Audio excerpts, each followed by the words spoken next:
Chodesh Tov and welcome back.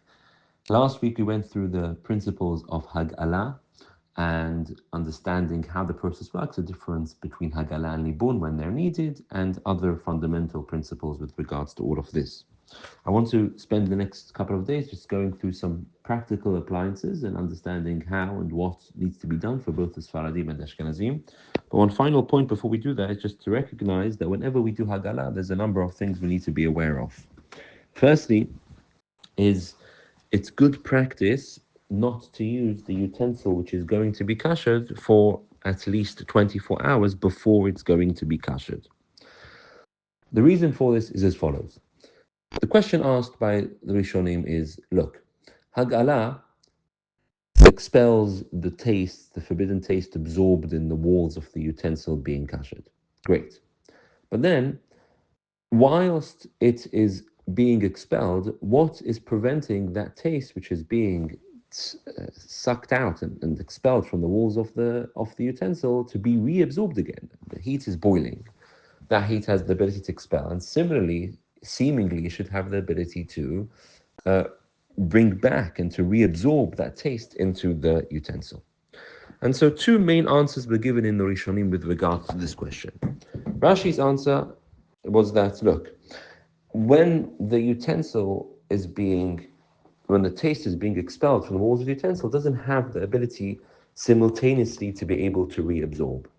And hence, if you're trying to expel the non-kosher taste in it, you don't have to worry about the taste being reabsorbed. And on this understanding, there's no difference when you kasher utensils. You can kasher it whenever you want, and there's nothing to worry about the taste being reabsorbed, because as it's now being expelled, the forbidden taste, the water doesn't have the ability somehow to be able to reabsorb that taste again. However, Tosfot and the Rosh, they gave a different answer, which has this practical ramification. They said, look, the reason why you don't have to worry about the taste being reabsorbed is that normally there is 60 times the amount of water of the taste which has been absorbed. And therefore, the water extracts that taste, and it doesn't have the ability to be reabsorbed because that's immediately nullified in the water. However, this isn't always the case, that there is indeed 60 times the amount of water. And therefore, the Shulchan Aruch writes, and therefore the Poskim writes, that the best practice with regards to this is to ensure the utensil has not been used for 24 hours. The reason being is that if the utensil hasn't been used for 24 hours, then any taste which would be reabsorbed, any taste which comes out of the walls of the utensil, is what we call noten ta'am lifgam. It's not a beneficial and advantageous taste.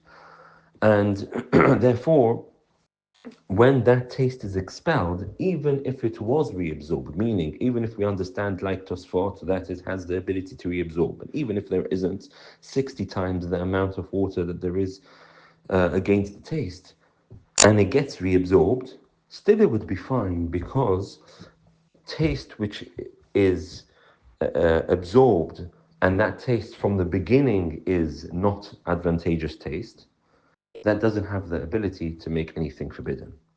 And therefore, this is why it's become customary that we wait 24 hours before kashering utensils. And like this, it covers all the opinions, and you don't have to worry about how much liquid there is and about the taste being reabsorbed or not.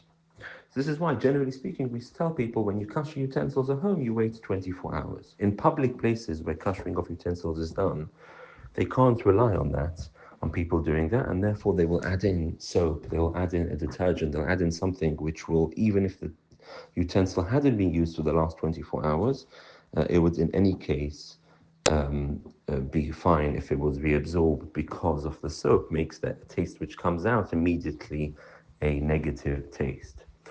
In truth, we do that anyway in our own utensils, which we normally they'll be cleaning with something like soap and detergents, which would anyway make it something which would negate that taste.